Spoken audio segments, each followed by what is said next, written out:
Juan 1:1, el versículo que transformó la historia del cristianismo. ¿Alguna vez te has preguntado cuál es el versículo más poderoso de la Biblia? Aquel que encierra un significado tan profundo que ha inspirado a generaciones de creyentes y ha desatado debates entre los más eruditos. Hoy, nos adentraremos en el corazón de Juan 1:1, un versículo que ha sido llamado la joya de la corona de la teología cristiana y la puerta de entrada al Evangelio de Juan. Desde tiempos inmemoriales, la humanidad ha buscado respuestas a las preguntas fundamentales de la existencia. ¿De dónde venimos? ¿Cuál es el propósito de nuestra vida? ¿Qué hay más allá de la muerte? En la búsqueda de estas respuestas, la Biblia se erige como una fuente de sabiduría y guía espiritual, y dentro de este vasto tesoro de conocimiento divino, Juan 1:1 brilla con una luz propia, un faro que ilumina el camino hacia la verdad. En el principio era el Verbo, y el Verbo era con Dios, y el Verbo era Dios. Estas palabras, aparentemente sencillas, encierran un misterio insondable. ¿Quién es este Verbo? ¿Qué significa que era con Dios y era Dios? A lo largo de los siglos, teólogos y estudiosos han desentrañado las múltiples capas de significado de este versículo, encontrando en él una revelación de la naturaleza divina de Jesús y su papel central en la creación y redención del mundo. Juan 1:1 no es solo un enigma para los eruditos, sino también una revelación para los creyentes. Para aquellos que han abierto su corazón a la fe, este versículo se convierte en una llave que abre las puertas del Evangelio de Juan, un evangelio que nos presenta a Jesús como el Verbo encarnado, la luz del mundo y el camino hacia la vida eterna. A pesar de su brevedad, Juan 1:1 sigue resonando a través de los siglos, desafiando nuestras mentes y transformando nuestros corazones. Este versículo nos invita a contemplar la grandeza de Dios y su amor por la humanidad, un amor que se manifestó en la persona de Jesús, el Verbo que se hizo carne y habitó entre nosotros. Si este video te ha resultado interesante, no dudes en compartirlo con tus amigos y familiares. Juntos, podemos explorar las profundidades de la Biblia y descubrir los tesoros de sabiduría que aguardan en sus páginas. Para entender Juan 1:1, es crucial desglosar cada parte. ¿Quién es este Verbo? En el contexto del Evangelio de Juan, el Verbo, en griego, logos, se refiere a Jesucristo. Esta identificación se revela más adelante en el mismo capítulo, Juan 1:14, donde se dice, y aquel Verbo fue hecho carne, y habitó entre nosotros. El término verbo es significativo. En la filosofía griega, el logos era el principio racional que daba orden y sentido al universo. Juan toma este concepto y lo aplica a Jesús, presentándolo como la palabra de Dios hecha carne, el medio a través del cual Dios se revela y se comunica con la humanidad. ¿Qué significa que era con Dios? Esta frase indica que el Verbo, Jesús, existía junto a Dios desde el principio de los tiempos, antes de la creación del universo. No se trata de una mera cercanía física, sino de una relación íntima y esencial. La preposición griega pros, traducida como con, implica una relación dinámica y de reciprocidad.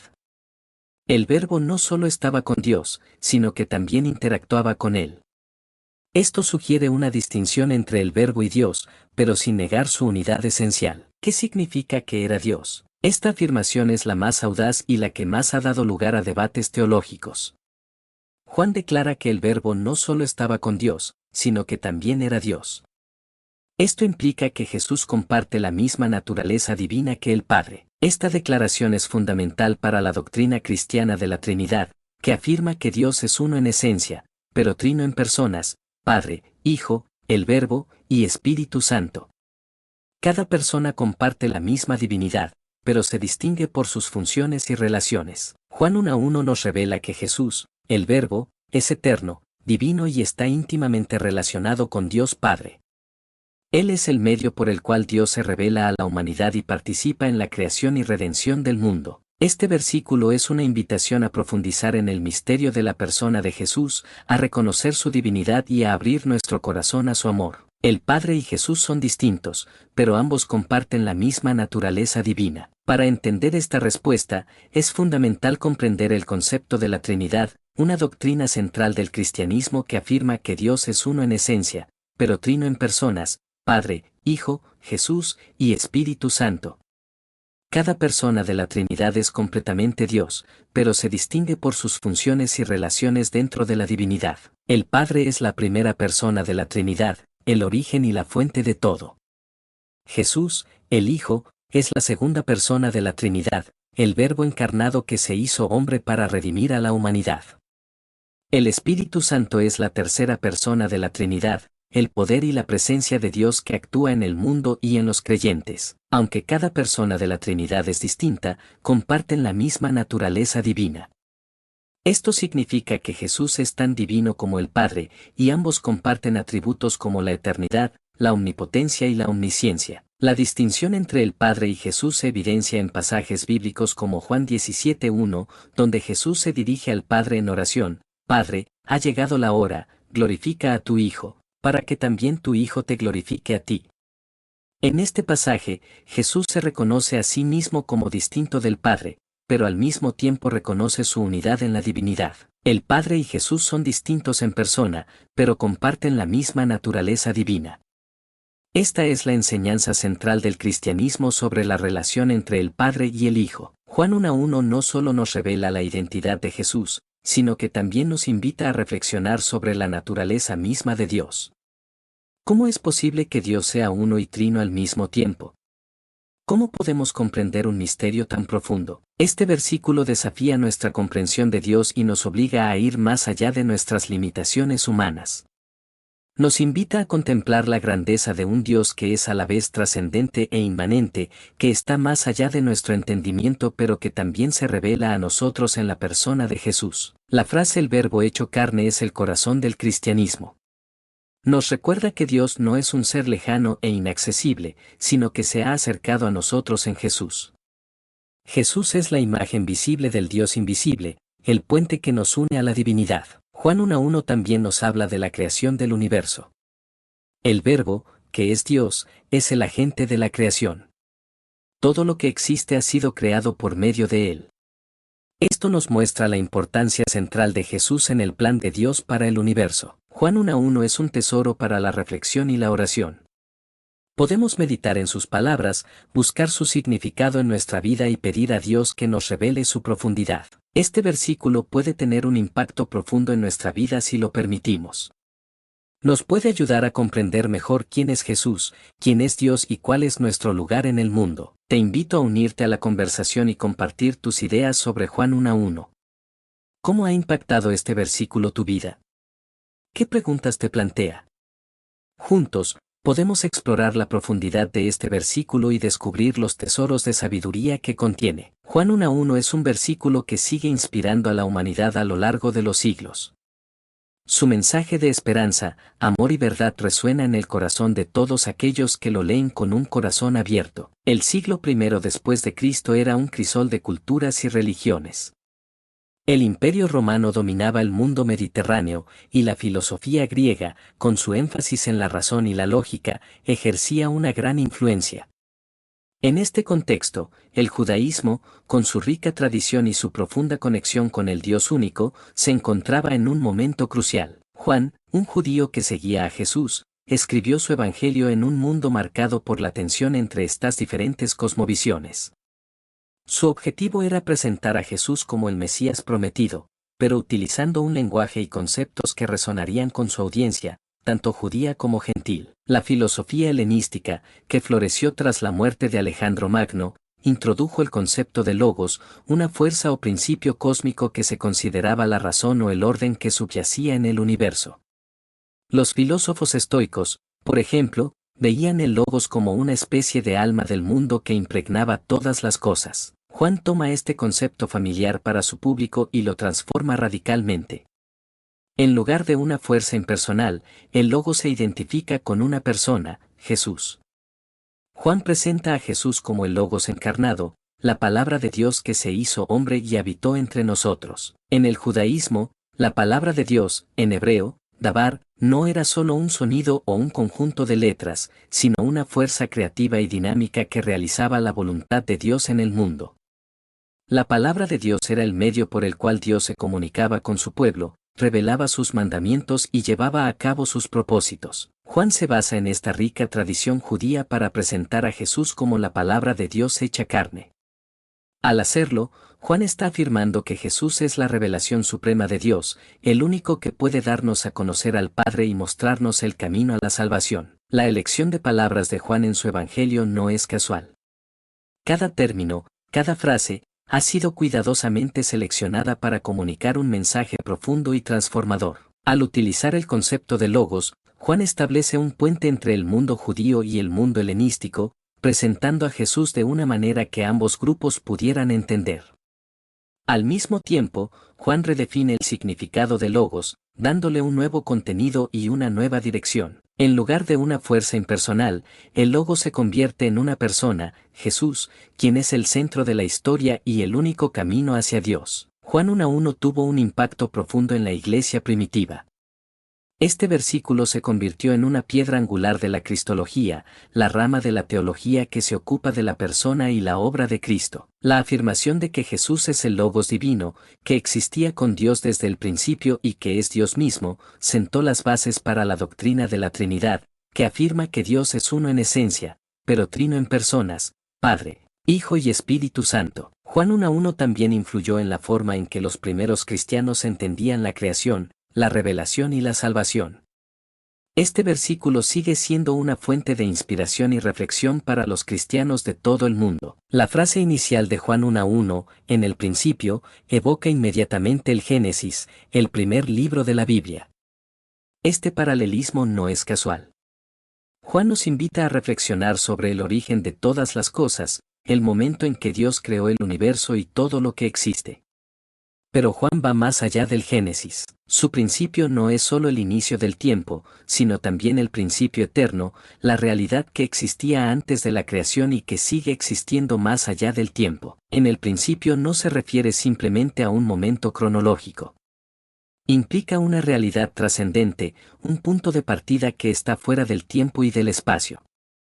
Este principio es donde reside la palabra, el Verbo divino que es el origen y el fundamento de todo. Juan nos invita a contemplar esta realidad primordial, donde la palabra de Dios existe en plena comunión con el Padre. La frase en el principio era la palabra nos revela la eternidad de la palabra.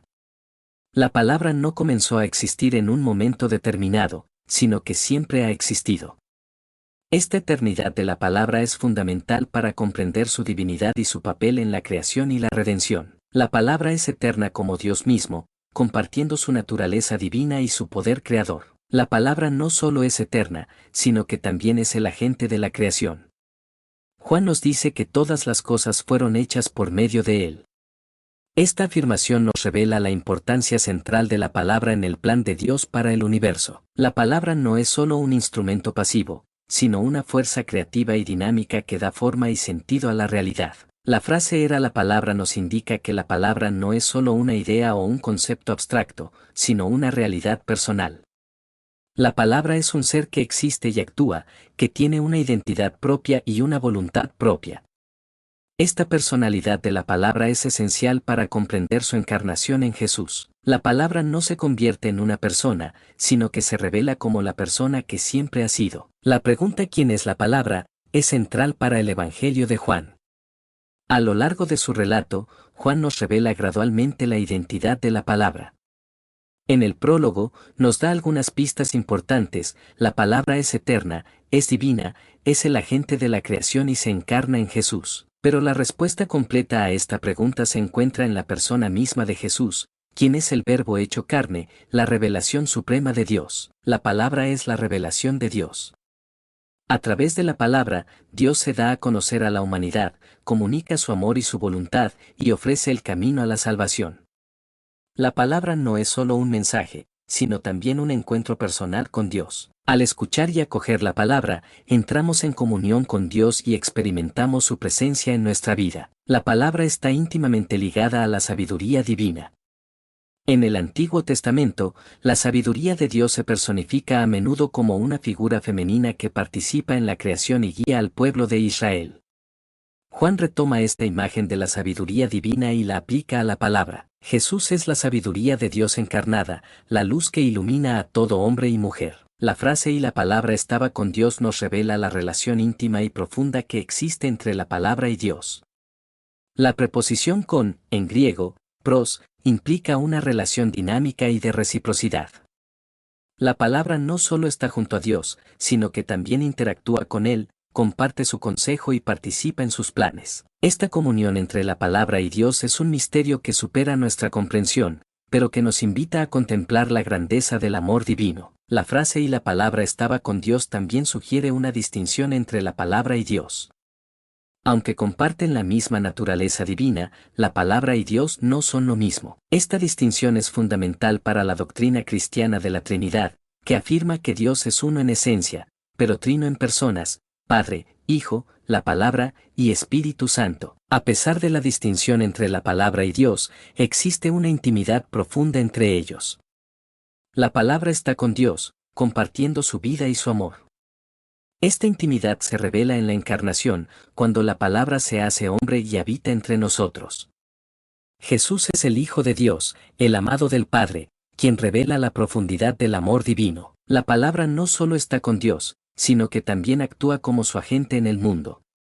La palabra es el medio por el cual Dios se comunica con la humanidad, revela su voluntad y lleva a cabo sus propósitos. La palabra es la fuerza creativa que da origen a todas las cosas y la luz que ilumina el camino hacia la salvación. La frase "y la palabra era Dios" es la culminación del prólogo de Juan. Esta afirmación audaz y sorprendente revela la divinidad de la palabra. La palabra no es solo un ser creado, sino que comparte la misma naturaleza divina que el Padre. Jesús es Dios manifestado en carne humana, la plenitud de la divinidad revelada a la humanidad. La divinidad de la palabra es un tema central del Evangelio de Juan.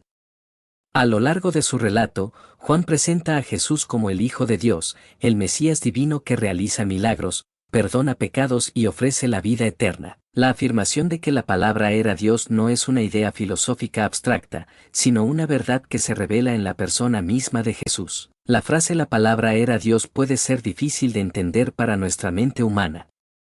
¿Cómo es posible que la palabra sea a la vez distinta de Dios y, sin embargo, sea Dios mismo? Este es un misterio que supera nuestra comprensión, pero que podemos contemplar a la luz de la fe. La doctrina de la Trinidad nos ayuda a comprender que Dios es uno en esencia, pero trino en personas, Padre, Hijo y Espíritu Santo. Cada persona comparte la misma divinidad, pero se distingue por sus funciones y relaciones. La traducción de la frase "la palabra era Dios" ha sido objeto de debate entre los estudiosos de la Biblia. Algunas traducciones, como la Nueva Versión Internacional, traducen la frase como "la palabra era divina". Esta traducción alternativa busca evitar la identificación directa de la palabra con Dios, pero ha sido criticada por algunos teólogos que consideran que no refleja el significado original del texto griego. La divinidad de la palabra tiene implicaciones teológicas profundas. Si Jesús es Dios, entonces su encarnación es un acto de amor y humildad incomprensibles. Dios mismo se hace hombre para redimir a la humanidad. La divinidad de Jesús también implica que Él es el único camino hacia Dios. Solo a través de Jesús podemos conocer al Padre y recibir la vida eterna. Aunque la palabra Trinidad no aparece explícitamente en Juan 1:1, este versículo contiene las semillas de la doctrina trinitaria. Al afirmar que la palabra es divina y que está con Dios, Juan nos invita a reflexionar sobre la naturaleza misma de Dios. ¿Cómo es posible que Dios sea uno y trino al mismo tiempo? Juan 1:1 nos sugiere que la palabra es una persona distinta de Dios, pero que comparte su misma divinidad. Esta idea se desarrollará más adelante en el Nuevo Testamento, dando lugar a la doctrina de la Trinidad, que afirma que Dios es uno en esencia, pero trino en personas, Padre, Hijo y Espíritu Santo. Juan 1:1 es fundamental para la doctrina de la encarnación, que afirma que Dios se hizo hombre en la persona de Jesús. Al declarar que la palabra se hizo carne, Juan nos revela que Jesús no es solo un ser humano, sino también el Verbo divino que existía desde el principio con Dios. La encarnación es un misterio central del cristianismo, que nos muestra el amor y la humildad de Dios al asumir nuestra condición humana para redimirnos del pecado y la muerte. La palabra, al ser a la vez divina y humana, actúa como un puente entre Dios y la humanidad. Al encarnarse en Jesús, la palabra se acerca a nosotros, se hace comprensible y nos revela el amor y la misericordia de Dios. La palabra es el único camino hacia Dios, el mediador que nos reconcilia con el Padre y nos da acceso a la vida eterna. Juan 1:1 proclama la centralidad de Cristo en la fe cristiana. Jesús, el Verbo encarnado, es el corazón y el fundamento de nuestra fe. Él es la revelación suprema de Dios, el Salvador que nos redime del pecado y nos ofrece la vida eterna. La fe cristiana no es solo un conjunto de ideas o doctrinas, sino una relación personal con Cristo, quien nos invita a seguirlo y a vivir según su ejemplo. La soteriología es la rama de la teología que se ocupa de la salvación. Juan 1:1 tiene implicaciones importantes para la soteriología, ya que nos revela que la salvación se encuentra en la persona de Jesús. Al ser el Verbo encarnado, Jesús es el único que puede reconciliarnos con Dios y darnos la vida eterna. La salvación no es el resultado de nuestros esfuerzos o méritos, sino un regalo de la gracia de Dios manifestada en Cristo. Juan 1:1 desafía y expande nuestra comprensión de Dios. Nos revela que Dios no es un ser solitario y distante, sino una comunidad de amor entre el Padre, el Hijo y el Espíritu Santo. Nos muestra que Dios es eterno, creador y personal, que se revela a nosotros a través de su palabra. Al contemplar la divinidad de Jesús, comprendemos mejor la grandeza y la misericordia de Dios, su amor incondicional y su deseo de reconciliarnos consigo mismo. Juan 1:1 transforma nuestra relación con Jesús al revelarnos su verdadera identidad. Nos muestra que Jesús no es solo un hombre bueno o un profeta, sino el Verbo encarnado, el Hijo de Dios que comparte la misma divinidad que el Padre. Al reconocer a Jesús como Dios manifestado en carne humana, nuestra relación con Él se vuelve más profunda y significativa. Ya no lo vemos como un simple maestro, sino como nuestro Señor y Salvador, el único que puede darnos la vida eterna. Juan 1:1 moldea nuestra visión del mundo al mostrarnos que la creación no es el resultado del azar o de una fuerza ciega, sino el fruto de la voluntad y el amor de Dios.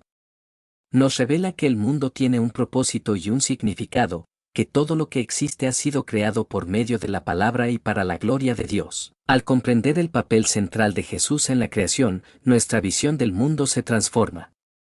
Ya no vemos la realidad como algo separado de Dios, sino como un reflejo de su presencia y su amor. En momentos de dificultad y sufrimiento, Juan 1:1 puede ser una fuente de esperanza y consuelo. Al recordar que Jesús es el Verbo eterno, que existe desde el principio con Dios y que se hizo hombre para salvarnos, encontramos fuerza y aliento.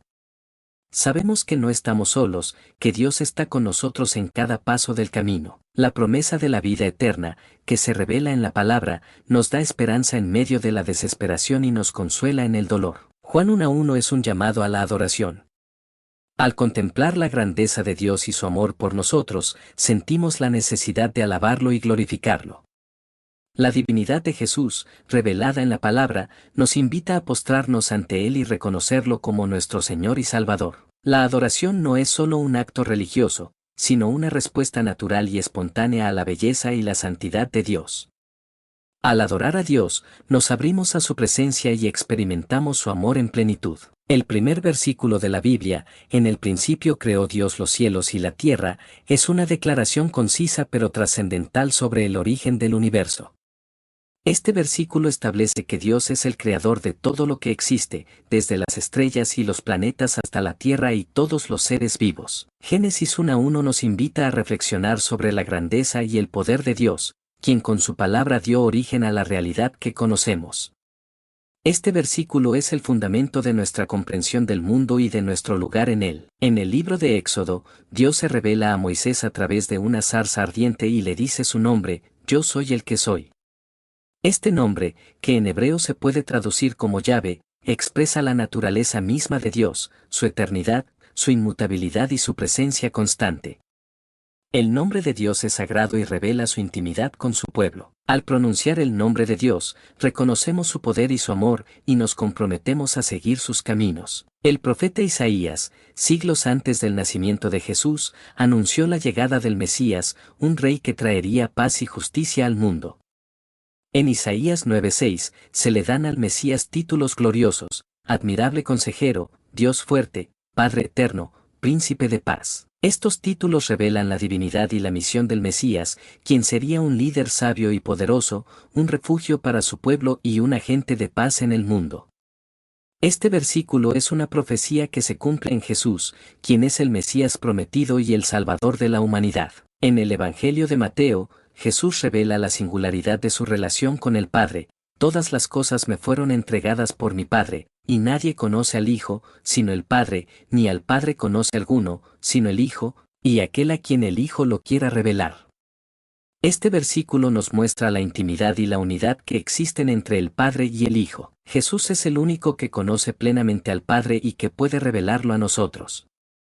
Esta relación única entre el Padre y el Hijo es fundamental para nuestra comprensión de la Trinidad y de la salvación que se nos ofrece en Cristo. El apóstol Pablo, en su carta a los Filipenses, describe la humillación y exaltación de Cristo. Cristo Jesús, aunque era Dios, no consideró la igualdad con Dios como algo a lo cual aferrarse, al contrario, se humilló a sí mismo, haciéndose obediente hasta la muerte, y muerte de cruz. Por lo tanto, Dios lo exaltó sobre todas las cosas y le dio el nombre que está por encima de todo nombre, para que ante el nombre de Jesús se doble toda rodilla en el cielo y en la tierra y debajo de la tierra, y toda lengua confiese que Jesucristo es el Señor, para gloria de Dios Padre. Este pasaje nos muestra la grandeza del amor de Jesús, quien se humilló hasta la muerte para redimirnos. Al mismo tiempo, nos revela la gloria de su exaltación, cuando Dios lo levantó y le dio un nombre que está por encima de todo nombre.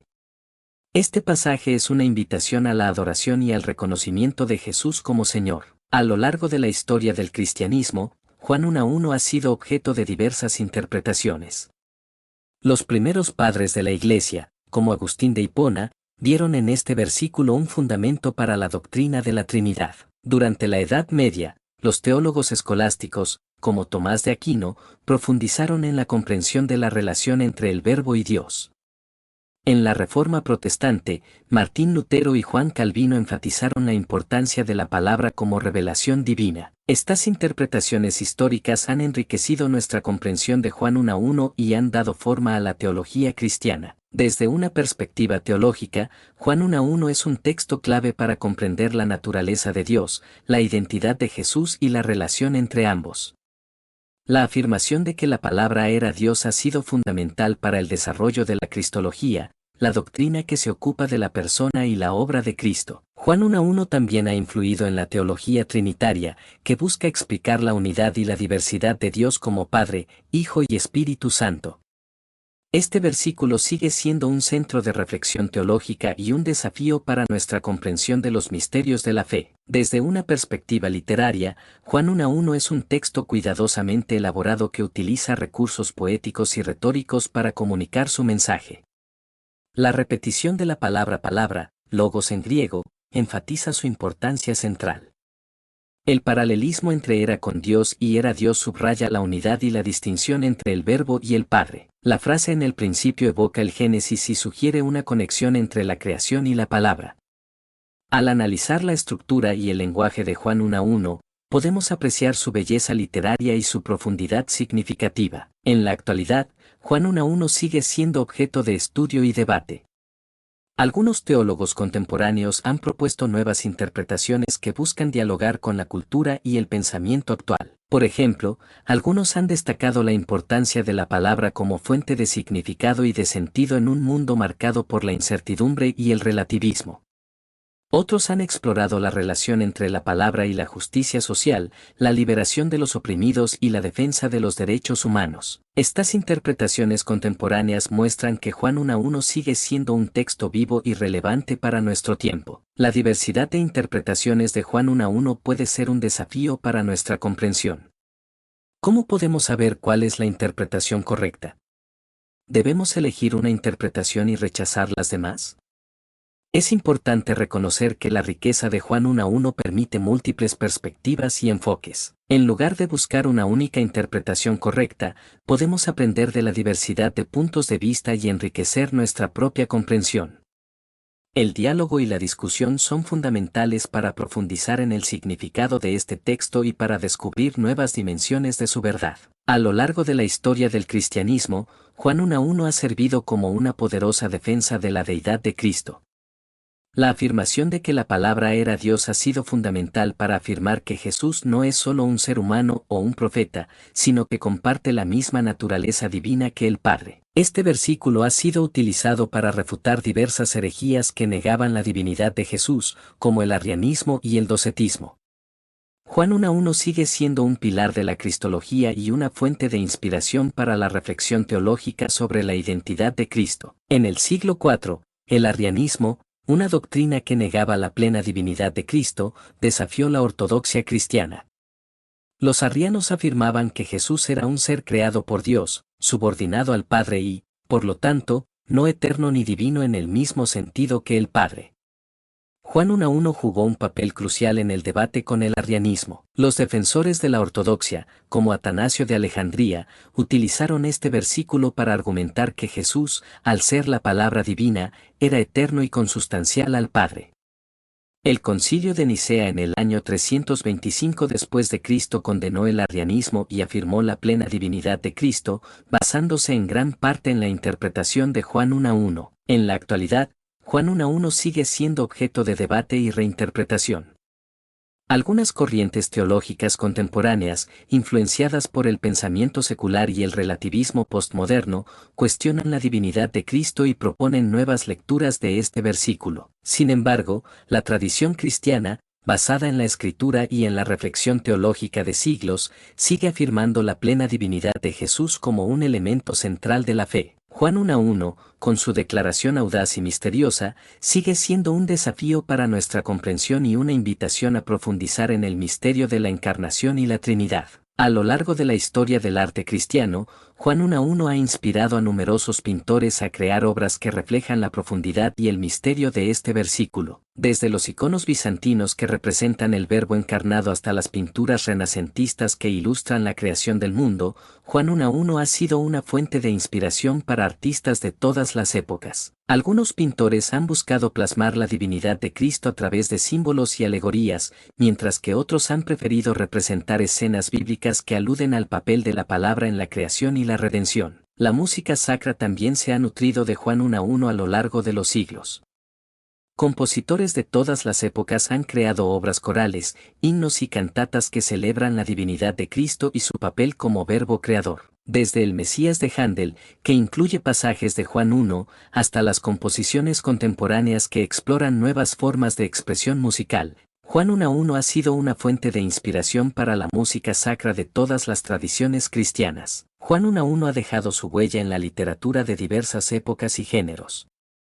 Desde los escritos de los primeros padres de la Iglesia hasta las novelas y poemas contemporáneos, este versículo ha sido objeto de reflexión y reinterpretación. Algunos autores han explorado las implicaciones teológicas de Juan 1:1 a través de personajes y narraciones ficticias, mientras que otros han utilizado el lenguaje poético para expresar la belleza y el misterio de la palabra divina. Juan 1:1 sigue siendo una fuente de inspiración para la literatura que busca explorar los grandes interrogantes de la existencia y la trascendencia. Aunque no es tan frecuente como en otras formas de expresión artística, Juan 1:1 también ha aparecido en el cine, ya sea de manera explícita o implícita. Algunas películas han adaptado pasajes del Evangelio de Juan, incluyendo el prólogo que contiene este versículo fundamental. Otras películas, aunque no aborden directamente el texto bíblico, pueden explorar temas relacionados con la divinidad de Cristo, la creación o la búsqueda de sentido en la vida, que tienen resonancia con Juan 1:1. Más allá de su importancia teológica y religiosa, Juan 1:1 ha tenido un impacto cultural significativo. Este versículo ha inspirado a artistas, músicos, escritores y pensadores de diversas épocas y tradiciones. La idea de la palabra como fuente de creación, de sabiduría y de sentido ha resonado en la cultura occidental y ha contribuido a la formación de nuestra visión del mundo. Juan 1:1 sigue siendo un texto relevante para la reflexión sobre la condición humana, la búsqueda de la verdad y el significado de la existencia. A pesar de haber sido escrito hace miles de años, Juan 1:1 sigue hablando a la humanidad en el siglo XXI. Su mensaje trasciende el tiempo y la cultura, y continúa resonando en el corazón de quienes buscan la verdad y el sentido de la vida. Este versículo nos invita a reflexionar sobre los misterios de la fe, la naturaleza de Dios y la identidad de Jesús. Su lenguaje poético y profundo sigue inspirando a teólogos, artistas y creyentes de todo el mundo. La relevancia de Juan 1:1 es eterna porque aborda preguntas fundamentales que la humanidad se ha planteado desde siempre: ¿de dónde venimos? ¿Quiénes somos? ¿Cuál es el propósito de nuestra existencia? Este versículo nos ofrece respuestas que no cambian con el tiempo, ya que se basan en la realidad trascendente de Dios y su palabra. Juan 1:1 nos recuerda que Dios es el origen de todo, que Jesús es la revelación de su amor y que la fe es el camino hacia la plenitud y la vida eterna. Juan 1:1 no es solo un texto para ser estudiado o interpretado, sino también una invitación a vivir a la luz de su mensaje. Creer que la palabra era Dios implica un compromiso personal con Jesús y su evangelio. Significa reconocer su divinidad, seguir sus enseñanzas y amar a Dios y al prójimo como Él nos amó. Vivir a la luz de Juan 1:1 es un desafío que nos invita a transformar nuestra vida y a construir un mundo más justo y fraterno. Juan 1:1 es una invitación a la fe. Este versículo nos invita a abrir nuestro corazón a la palabra de Dios y a reconocer a Jesús como nuestro Señor y Salvador. La fe no es solo una creencia intelectual, sino una experiencia personal que nos transforma y nos llena de esperanza. Juan 1:1 nos recuerda que Dios nos ama y que quiere tener una relación con nosotros. La fe es la respuesta a ese amor, un camino de encuentro y comunión con Dios a través de Jesús. Juan 1:1 ocupa un lugar central en el mensaje bíblico. Este versículo resume y anticipa los temas principales de la Escritura: la creación, la revelación, la encarnación, la redención y la Trinidad. Juan 1:1 es como una llave que abre las puertas a la comprensión de toda la Biblia. Al meditar en este versículo, podemos profundizar en nuestra fe y descubrir la unidad y la coherencia del plan de Dios para la humanidad. Juan 1:14 nos revela que el Verbo se hizo carne y habitó entre nosotros. Esta encarnación es el corazón del cristianismo. Dios, en su amor, se humilló a sí mismo y tomó nuestra naturaleza humana en Jesús. El Verbo, que era Dios desde el principio, se hizo hombre para redimirnos del pecado y la muerte. La encarnación es un misterio central de la fe cristiana, que nos muestra la cercanía y la misericordia de Dios. Jesús es la luz del mundo, Juan 8:12. Esta metáfora nos habla de su papel como revelador de la verdad y guía para la humanidad. En un mundo marcado por la oscuridad del pecado y la ignorancia, Jesús brilla como un faro que ilumina el camino hacia Dios. Su luz nos muestra la verdad sobre nosotros mismos, sobre Dios y sobre el propósito de nuestra vida. Juan el Bautista señaló a Jesús como el Cordero de Dios, que quita el pecado del mundo, Juan 1:29. Esta imagen evoca el sacrificio de los corderos en el Antiguo Testamento, que eran ofrecidos a Dios como expiación por los pecados. Jesús, como Cordero de Dios, se ofreció a sí mismo en sacrificio en la cruz para perdonar nuestros pecados y reconciliarnos con Dios. Jesús dijo de sí mismo: Yo soy el camino, y la verdad, y la vida, nadie viene al Padre, sino por mí, Juan 14:6. Esta declaración nos muestra que Jesús es el único mediador entre Dios y la humanidad. Él es el camino que nos lleva al Padre, la verdad que nos libera del engaño y la vida que nos da la eternidad. Jesús se comparó a sí mismo con la puerta de las ovejas, Juan 10:7. Esta metáfora nos habla de su papel como protector y guía de su pueblo. Jesús es la puerta que nos da acceso al redil de Dios, donde encontramos seguridad, alimento y vida abundante. Jesús también se llamó a sí mismo el buen pastor, Juan 10:11. Esta imagen nos muestra su amor y cuidado por sus ovejas, es decir, por todos aquellos que creen en Él. El buen pastor da su vida por sus ovejas y las guía hacia la vida eterna. Jesús dijo: Yo soy el pan de vida, el que a mí viene, nunca tendrá hambre, y el que en mí cree, nunca tendrá sed. Juan 6:35. Esta metáfora nos habla de Jesús como alimento espiritual que nos sustenta y nos da vida eterna. Creer en Jesús es como comer este pan que nos sacia y nos da fuerza para seguir el camino de Dios. Jesús prometió dar agua viva a todo aquel que cree en Él, Juan 4:10. Esta agua viva es el Espíritu Santo, que sacia nuestra sed espiritual y nos da la vida eterna. El Espíritu Santo es el regalo de Dios para todos los que creen en Jesús. Jesús declaró: Yo soy la resurrección y la vida, el que cree en mí, aunque esté muerto, vivirá. Juan 11:25. Esta afirmación nos muestra el poder de Jesús sobre la muerte. Él no solo resucitó de entre los muertos, sino que también nos ofrece la vida eterna a todos los que creen en Él. En el libro del Apocalipsis, Jesús se revela como el Alfa y la Omega, principio y fin, Apocalipsis 1:8. Esta imagen nos habla de su eternidad y su plenitud. Jesús es el principio y el fin de todas las cosas, el origen y el destino de todo lo que existe. La expresión el principio y el fin refuerza la idea de la eternidad de Jesús. Él es el creador y el consumador de todas las cosas.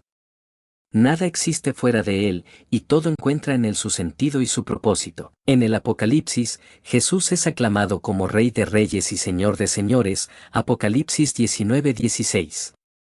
Este título reconoce su autoridad y su poder sobre todo lo creado. Jesús es el verdadero Rey, el que gobierna con justicia y amor. Jesús es llamado Hijo de Dios porque es engendrado por el Padre desde la eternidad.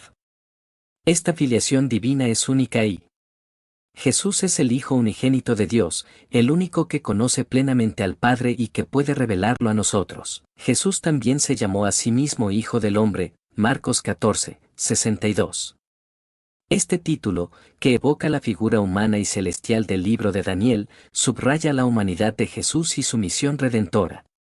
Jesús es el Hijo del Hombre que vino a servir y a dar su vida por la humanidad. Los judíos esperaban la llegada del Mesías, un rey que liberaría a Israel de la opresión y restauraría el reino de Dios. Jesús es el Mesías prometido, el ungido de Dios que vino a traer la salvación a todo el mundo. El título Cristo es la traducción griega del hebreo Mesías. Ambos términos significan ungido. Jesús es el Cristo, el ungido por Dios para ser rey, sacerdote y profeta. Jesús nació en Belén y creció en Nazaret, un pequeño pueblo de Galilea. Por eso, se le conoce como Jesús de Nazaret. Este nombre subraya su humanidad y su conexión con la historia y la cultura de su pueblo. Jesús es el Salvador porque vino a salvar a la humanidad del pecado y la muerte. Su nombre, Jesús, significa llave salva. En Jesús, encontramos la salvación que necesitamos para reconciliarnos con Dios y vivir la vida eterna. Jesús es el Redentor porque nos rescató del pecado y la esclavitud del mal. Su sacrificio en la cruz pagó el precio de nuestra redención y nos liberó del poder del pecado. Jesús es el mediador entre Dios y la humanidad. Él es el único que puede reconciliarnos con Dios y darnos acceso a su presencia. Su muerte y resurrección han abierto un camino nuevo hacia el Padre. Jesús es nuestro sumo sacerdote porque se ofreció a sí mismo como sacrificio por nuestros pecados. Él intercede por nosotros ante el Padre y nos ayuda a acercarnos a Dios. Jesús es el profeta que anuncia el reino de Dios y revela la voluntad del Padre. Sus palabras son palabras de vida eterna que nos guían por el camino de la salvación. Jesús es el siervo sufriente anunciado por el profeta Isaías. Él tomó sobre sí nuestros pecados y sufrió por nosotros para que tuviéramos vida. Su sufrimiento es un signo de su amor y su obediencia a la voluntad del Padre. En el libro del Apocalipsis, Jesús es llamado el León de Judá, Apocalipsis 5:5. Esta imagen evoca la fuerza y la majestad del rey David, que era de la tribu de Judá. Jesús, como León de Judá, es el rey victorioso que ha vencido al pecado y a la muerte. Esta imagen nos habla de su poder y autoridad, pero también de su valentía y su amor por su pueblo. La estrella de Belén guió a los magos de Oriente hasta el lugar donde había nacido Jesús, Mateo 2:1-12. Esta estrella es un signo de la llegada del Mesías, la luz que brilla en la oscuridad y guía a los que buscan a Dios. La estrella de Belén es un símbolo de esperanza y de fe, que nos recuerda que Dios siempre cumple sus promesas. Jesús fue conocido como amigo de los pecadores porque se acercaba a los marginados y excluidos de la sociedad. Él comía con ellos, los perdonaba y les ofrecía la oportunidad de una nueva vida. Jesús no vino a condenar a los pecadores, sino a llamarlos al arrepentimiento y a la fe. Su amistad con los pecadores es un signo de su amor incondicional y su misericordia. Jesús es el médico de almas porque sana las heridas del pecado y nos restaura a la imagen de Dios. Su amor y su perdón tienen el poder de transformar nuestras vidas y devolvernos la salud espiritual. Jesús no solo sana las enfermedades físicas, sino también las del alma, como la culpa, la tristeza y la desesperación. Él es el médico que nos ofrece la curación completa y la vida abundante. En Juan 14:16, Jesús promete enviar a sus discípulos otro consolador para que esté con ellos para siempre. Este consolador es el Espíritu Santo, quien viene a llenar el vacío dejado por la ausencia física de Jesús. El Espíritu Santo es el abogado que defiende a los creyentes, el maestro que los guía a la verdad y el consolador que los fortalece en la tribulación. El Espíritu Santo es la tercera persona de la Trinidad, la unión de amor entre el Padre y el Hijo. Él es el poder y la presencia de Dios que actúa en el mundo y en la Iglesia. El Espíritu Santo es quien nos convence de pecado, nos regenera, nos sella como hijos de Dios y nos capacita para vivir la vida cristiana. Jesús se refiere al Espíritu Santo como el Espíritu de verdad, Juan 16:13. Esto significa que el Espíritu Santo es quien nos revela la verdad acerca de Dios, de nosotros mismos y del mundo. Él nos guía a toda verdad y nos ayuda a discernir entre la verdad y el error. El Espíritu Santo es llamado el Espíritu de Dios porque Él es la presencia misma de Dios en el mundo y en nosotros. Él es quien nos capacita para clamar Abba, Padre, Romanos 8:15, y nos hace partícipes de la naturaleza divina. La doctrina de la Trinidad afirma que Dios es uno en esencia, pero trino en personas, Padre, Hijo y Espíritu Santo. Cada persona de la Trinidad es completamente Dios, pero se distingue por sus funciones y relaciones. El Padre es el origen y la fuente de todo, el Hijo es el Verbo encarnado que se revela a nosotros, y el Espíritu Santo es el poder y la presencia de Dios que actúa en el mundo y en la Iglesia. El Padre es la primera persona de la Trinidad, el Creador y el sustentador de todo. Él es el Padre de nuestro Señor Jesucristo y, por medio de Él, también nuestro Padre. El Padre nos ama con un amor eterno y nos ha dado todo lo que necesitamos para vivir y ser felices. El Hijo es la segunda persona de la Trinidad, el Verbo encarnado que se hizo hombre en Jesús. Él es el Hijo unigénito de Dios, el único que conoce plenamente al Padre y que puede revelarlo a nosotros. Jesús es el camino, la verdad y la vida, el único que puede llevarnos al Padre. El Espíritu Santo es la tercera persona de la Trinidad, el poder y la presencia de Dios que actúa en el mundo y en la Iglesia. Él es quien nos convence de pecado, nos regenera, nos sella como hijos de Dios y nos capacita para vivir la vida cristiana. La creación es el acto por el cual Dios hizo el universo y todo lo que existe. Dios creó el mundo por su amor y para su gloria. La creación es un testimonio de la grandeza y el poder de Dios, así como de su amor y cuidado por la humanidad. La encarnación es el misterio central del cristianismo, por el cual Dios se hizo hombre en Jesús. El Verbo eterno se hizo carne y habitó entre nosotros, para redimirnos del pecado y la muerte. La encarnación es un signo del amor y la humildad de Dios, que se abajó hasta nosotros para elevarnos a Él. En el Apocalipsis, Jesús es llamado el León de Judá, Apocalipsis 5:5. Esta imagen evoca la fuerza y la majestad del rey David, que era de la tribu de Judá. Jesús, como León de Judá, es el rey victorioso que ha vencido al pecado y a la muerte. La crucifixión de Jesús es un evento central en la historia del cristianismo. En la cruz, Jesús sufrió la agonía y la humillación, llevando sobre sí los pecados de la humanidad. Su muerte, aunque dolorosa y trágica, es un acto de amor y sacrificio que nos ofrece la redención y la vida eterna. La cruz se convierte en un símbolo de esperanza y de victoria sobre el pecado y la muerte. La resurrección de Jesús es el fundamento de la fe cristiana. Al resucitar de entre los muertos, Jesús demostró su poder sobre la muerte y nos abrió el camino a la vida eterna. La resurrección es un signo de esperanza y de victoria, que nos asegura que la muerte no tiene la última palabra. Jesús resucitado es el Señor de la vida, que nos invita a seguirlo y a vivir según su ejemplo. Después de su resurrección, Jesús ascendió al cielo, donde se sentó a la derecha de Dios Padre. La ascensión es un evento que nos muestra la gloria y la exaltación de Jesús. Al ascender al cielo, Jesús no se alejó de nosotros, sino que continúa intercediendo por nosotros ante el Padre. La ascensión es un signo de esperanza, que nos asegura que un día estaremos con Jesús en el cielo. Los cristianos creen que Jesús volverá a la tierra un día, en gloria y majestad. La segunda venida es un evento que marcará el final de la historia y el comienzo del reino de Dios en su plenitud. La segunda venida es una esperanza para los creyentes, que anhelan el día en que Jesús regrese para juzgar a los vivos y a los muertos y establecer su reino de paz y justicia. Cuando Jesús regrese, habrá un juicio final en el que todos los seres humanos serán juzgados por sus acciones y sus palabras. El juicio final será un momento de verdad y justicia, en el que cada uno recibirá la recompensa que le corresponda. El juicio final es una advertencia para los que hacen el mal, pero también una esperanza para los justos, que serán vindicados y recibirán la vida eterna. El reino de Dios es el reino de paz, justicia y amor que Jesús vino a anunciar y a establecer. El reino de Dios no es solo un lugar, sino también una realidad presente en el corazón de los creyentes. El reino de Dios es un regalo de Dios, que se nos ofrece a través de la fe en Jesús. El reino de Dios es una esperanza para el futuro, pero también un compromiso para el presente, que nos invita a trabajar por un mundo más justo y fraterno. La vida eterna es la promesa que Jesús ofrece a todos los que creen en Él. No es solo una prolongación de la vida terrenal, sino una vida nueva y diferente, libre del pecado, el sufrimiento y la muerte. La vida eterna es una comunión plena con Dios, un gozo que sobrepasa todo entendimiento. Es la meta final de la fe cristiana, la esperanza que nos sostiene en medio de las dificultades y nos impulsa a vivir según el ejemplo de Jesús. El amor de Dios es la fuerza que mueve toda la creación y la razón de ser de nuestra existencia. Es un amor incondicional, que nos ama a pesar de nuestras faltas y debilidades.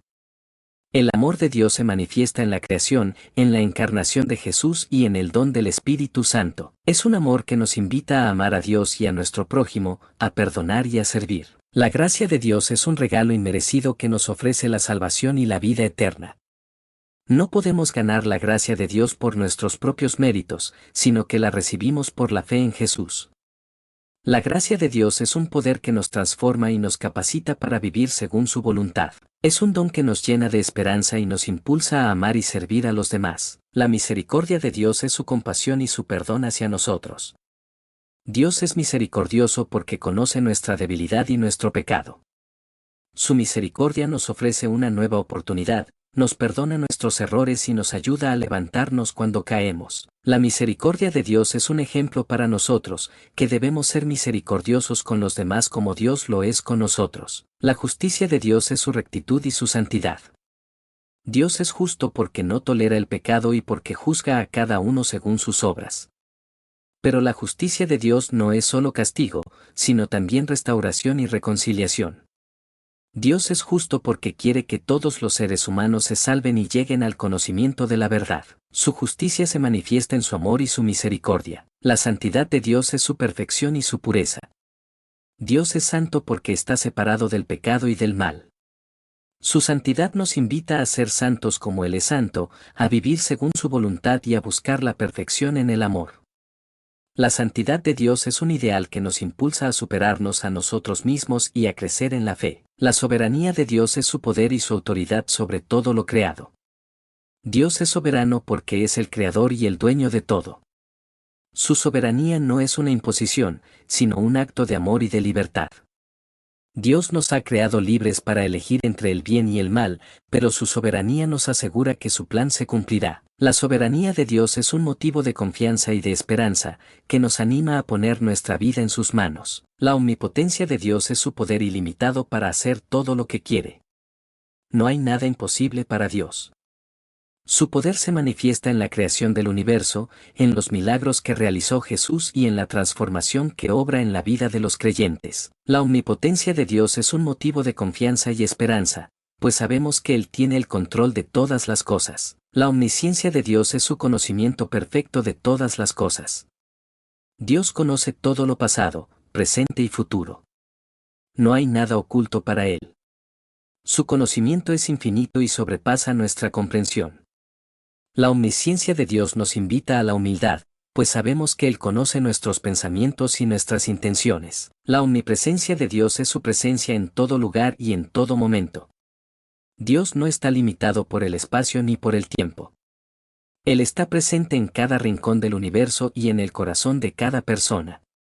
La omnipresencia de Dios es un motivo de consuelo, pues sabemos que Él siempre está con nosotros, incluso en los momentos más difíciles. La inmutabilidad de Dios es su cualidad de no cambiar. Dios es el mismo ayer, hoy y siempre. Sus atributos y su carácter son eternos e inmutables. La inmutabilidad de Dios es un motivo de seguridad, pues sabemos que podemos confiar en sus promesas y en su amor, que nunca fallan. La fidelidad de Dios es su cualidad de ser fiel a sus promesas y a su pueblo. Dios es fiel porque es amor y porque no puede negarse a sí mismo. Su fidelidad es un motivo de esperanza, pues sabemos que podemos confiar en Él y en su palabra, que siempre se cumple. La palabra de Dios es la revelación de Dios a la humanidad. Se manifiesta de forma suprema en Jesucristo. La palabra de Dios es viva y eficaz, y tiene el poder de transformar nuestras vidas. Es la fuente de verdad, sabiduría y vida eterna. La Biblia es el conjunto de libros canónicos que contienen la palabra de Dios. Fue escrita bajo la inspiración del Espíritu Santo y es la regla de fe y práctica para los cristianos. La Biblia nos revela la historia de la salvación, el amor de Dios y el camino a la vida eterna. El Evangelio es la buena noticia de salvación que Jesús anunció. Nos dice que Dios nos ama y que nos ofrece el perdón de nuestros pecados y la vida eterna a través de la fe en Jesús. El Evangelio es un mensaje de esperanza y de alegría, que nos invita a seguir a Jesús y a vivir según su ejemplo. La fe es la respuesta del ser humano al amor de Dios y a su palabra. Es la confianza en que Dios existe, en que Jesús es el Hijo de Dios y en que el Espíritu Santo nos guía a la verdad. La fe es un don de Dios, pero también un acto de libertad y de compromiso personal. Es la base de la vida cristiana y el camino a la salvación. La esperanza es la confianza en que Dios cumplirá sus promesas y en que el futuro será mejor. No es un optimismo ingenuo, sino una certeza basada en la fidelidad de Dios y en la resurrección de Jesús. La esperanza cristiana nos sostiene en medio de las dificultades, nos da fuerza para seguir adelante y nos impulsa a trabajar por un mundo más justo y fraterno. Es una luz que brilla en la oscuridad y nos guía hacia la vida eterna. El amor es el mandamiento principal y el centro de la vida cristiana. No es solo un sentimiento, sino una decisión y una acción. El amor de Dios es la fuente y el modelo de todo amor verdadero. Amar a Dios sobre todas las cosas y al prójimo como a nosotros mismos resume toda la ley y los profetas. El amor se manifiesta en el servicio, el perdón, la compasión y la entrega de la vida por los demás. El perdón es la gracia de Dios que nos libera de la culpa y la condenación. Se basa en el sacrificio de Jesús en la cruz, donde Él llevó nuestros pecados. El perdón es un regalo inmerecido que nos ofrece la oportunidad de un nuevo comienzo. Recibir el perdón de Dios nos capacita para perdonar a los demás y para vivir en paz con nosotros mismos y con los demás. La salvación es la liberación del pecado, la muerte y la condenación. Es un regalo de Dios que se nos ofrece por medio de la fe en Jesús. La salvación es un proceso que comienza en esta vida y culmina en la vida eterna. Incluye el perdón de los pecados, la reconciliación con Dios, la transformación del corazón y la esperanza de la gloria futura. La redención es el acto por el cual Jesús nos rescató del pecado y la esclavitud del mal. Su sacrificio en la cruz pagó el precio de nuestra libertad y nos abrió el camino a la vida eterna. La redención es un acto de amor y de justicia, que nos libera de la culpa y nos devuelve la dignidad de hijos de Dios. Es una gracia que nos invita a vivir agradecidos y a servir a los demás. La justificación es el acto mediante el cual Dios declara justo al pecador que cree en Jesús. No se basa en las obras de la ley, sino en la gracia de Dios y en el sacrificio de Jesús en la cruz. Al ser justificados, somos perdonados de nuestros pecados y reconciliados con Dios. La justificación es un regalo inmerecido que recibimos por la fe. La santificación es el proceso gradual mediante el cual el creyente es transformado a la imagen de Cristo por el poder del Espíritu Santo. Es un camino de crecimiento espiritual en el que aprendemos a amar a Dios y a nuestro prójimo, a vencer el pecado y a vivir según la voluntad de Dios. La santificación es un proceso que dura toda la vida y que culmina en la glorificación. La glorificación es el estado final de perfección y plenitud que los creyentes experimentarán en la resurrección. En la glorificación, seremos liberados completamente del pecado y la muerte, y recibiremos un cuerpo glorificado como el de Cristo. La glorificación es la esperanza final de los cristianos y la culminación del plan de salvación de Dios. La Iglesia es la comunidad de creyentes que han sido llamados por Dios a seguir a Jesús. Es el cuerpo de Cristo, del cual todos los creyentes son miembros. La Iglesia tiene la misión de anunciar el Evangelio, de celebrar los sacramentos y de servir al prójimo. La Iglesia es una comunidad de amor, unidad y servicio, que busca glorificar a Dios y edificar el reino de Dios en la tierra. Los sacramentos son signos visibles de la gracia invisible de Dios. Son instituidos por Jesús y celebrados por la Iglesia. Los sacramentos nos comunican la gracia de Dios y nos ayudan a crecer en la fe y en el amor. Los principales sacramentos son el bautismo y la cena del Señor. La oración es el diálogo entre el creyente y Dios. Es un acto de comunicación, adoración, confesión, gratitud y petición. La oración puede ser personal o comunitaria, espontánea o formal. La oración es un medio de gracia que nos une a Dios y nos fortalece en la fe. El discipulado es el camino de seguir a Jesús y aprender de Él. Implica un compromiso personal de amar a Dios y al prójimo, de obedecer sus mandamientos y de vivir según su ejemplo. El discipulado es un proceso de crecimiento espiritual que dura toda la vida y que nos lleva a ser cada vez más como Cristo. El servicio es la expresión práctica del amor al prójimo. Jesús nos enseñó que el que quiera ser el primero, debe ser el servidor de todos. El servicio es un acto de humildad y de entrega, que busca el bien de los demás y la gloria de Dios. El servicio puede ser realizado en la iglesia, en la comunidad y en el mundo. El testimonio es el acto de compartir nuestra fe y nuestra experiencia con Jesús con los demás. Es un llamado a anunciar el Evangelio y a invitar a otros a seguir a Cristo. El testimonio puede ser personal o público, oral o escrito. El testimonio es un servicio a Dios y a los demás, que busca llevar la luz de Cristo a un mundo que necesita esperanza. La adoración es el acto de reconocer la grandeza y la santidad de Dios. Es una respuesta de amor, gratitud y reverencia a su presencia. La adoración puede ser personal o comunitaria, espontánea o formal.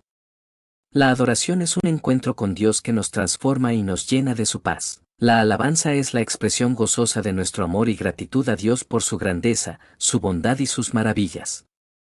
Es una respuesta espontánea del corazón que reconoce su santidad y su poder. La alabanza puede ser expresada a través de la música, la oración, la danza, el arte y cualquier otra forma de expresión creativa. Es un acto de adoración que nos conecta con Dios y nos llena de su alegría. La gratitud es el reconocimiento de los beneficios que hemos recibido de Dios y de los demás. Es un sentimiento de aprecio y agradecimiento que nos invita a valorar lo que tenemos y a compartirlo con los demás.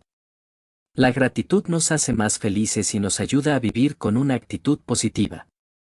Es una virtud que debemos cultivar en nuestra vida diaria. La humildad es la virtud que nos permite reconocer nuestra pequeñez y nuestra dependencia de Dios. No es un sentimiento de inferioridad, sino una actitud de apertura y de servicio. La humildad nos libera del orgullo y la vanidad, y nos permite aprender de los demás y crecer en la fe. Jesús es el ejemplo perfecto de humildad, que se abajó hasta la muerte para salvarnos. La obediencia es la respuesta de fe a la voluntad de Dios. No es una imposición, sino un acto de amor y de libertad. Al obedecer a Dios, demostramos nuestra confianza en Él y nuestra disposición a seguir sus caminos. Jesús dijo, «Si me amáis, guardaréis mis mandamientos», Juan 14:15. La obediencia es un camino de bendición y de crecimiento espiritual. La paz es un don de Dios que sobrepasa todo entendimiento. Es un estado de tranquilidad y de armonía interior que nos permite vivir sin ansiedad ni miedo. La paz de Dios se basa en la confianza en su amor y en su providencia. Jesús dijo, «La paz os dejo, mi paz os doy, yo no os la doy como el mundo la da. No se turbe vuestro corazón, ni tenga miedo». Juan 14:27.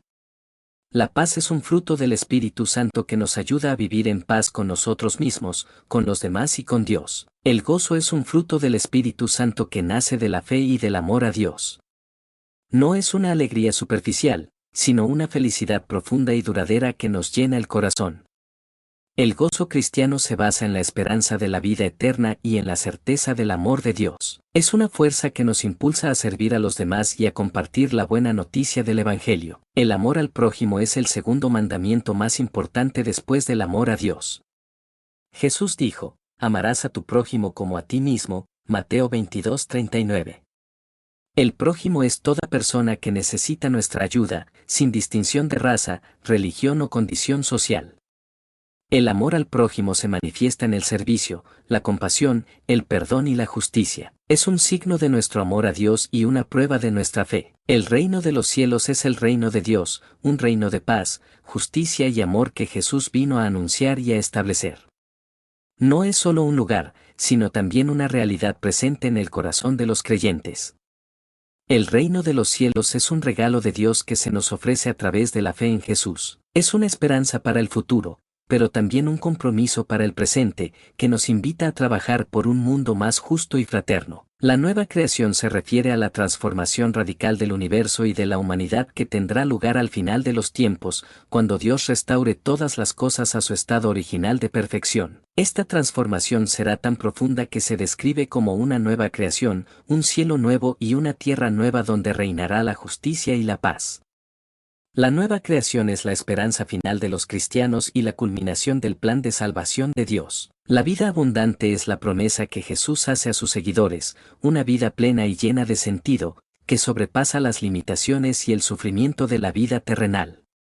Esta vida no se refiere solo a la vida eterna, sino también a la calidad de vida que podemos experimentar aquí y ahora al vivir en comunión con Dios y siguiendo sus enseñanzas. La vida abundante es un regalo de Dios que nos invita a vivir con alegría, gratitud y generosidad. La esperanza bienaventurada es la confianza en que Dios cumplirá sus promesas y en que tendremos parte en la nueva creación. Es una esperanza que se basa en la resurrección de Jesús y en la promesa de la vida eterna. Esta esperanza nos sostiene en medio de las dificultades y nos impulsa a vivir con fe, amor y perseverancia. La esperanza bienaventurada es un don de Dios que nos llena de alegría y nos anima a trabajar por un mundo mejor. La comunión con Dios es la relación íntima y personal que podemos tener con nuestro Creador a través de la fe en Jesús. Es un encuentro de amor y de gracia que nos transforma y nos llena de su presencia. La comunión con Dios se cultiva a través de la oración, la lectura de la Biblia, la participación en los sacramentos y el servicio al prójimo. Es una fuente de paz, gozo y fortaleza que nos acompaña en todo momento. La imagen de Dios se refiere a la capacidad que tenemos los seres humanos de reflejar la naturaleza divina en nuestra vida. Esta imagen no se refiere solo a nuestra apariencia física, sino también a nuestra capacidad de amar, pensar, crear y relacionarnos con los demás. La imagen de Dios fue dañada por el pecado, pero puede ser restaurada a través de la fe en Jesús y la acción del Espíritu Santo. El propósito de la vida es amar a Dios y amar a nuestro prójimo. Esta es la esencia del mensaje de Jesús y el centro de la vocación cristiana. Al amar a Dios y a los demás, encontramos sentido y plenitud en nuestra existencia. El propósito de la vida no se limita a lo terrenal, sino que se proyecta hacia la eternidad. Estamos llamados a vivir para la gloria de Dios y para el bien de los demás. El significado de la historia se encuentra en el plan de salvación de Dios. La historia no es solo una sucesión de eventos fortuitos, sino un camino que Dios ha trazado para llevar a la humanidad a la redención y a la plenitud. Jesús es el centro de la historia, el Verbo encarnado que vino a reconciliar al mundo con Dios. La historia tiene un final feliz, la victoria final de Dios sobre el mal y la instauración de su reino de paz y justicia. La victoria final es la certeza de que Dios triunfará sobre el mal y la muerte. Esta victoria se manifestará plenamente al final de los tiempos, cuando Jesús regrese en gloria y establezca su reino eterno. La victoria final es la esperanza que sostiene a los cristianos en medio de las pruebas y las dificultades. Es la promesa de que el amor y la justicia de Dios prevalecerán sobre toda fuerza del mal.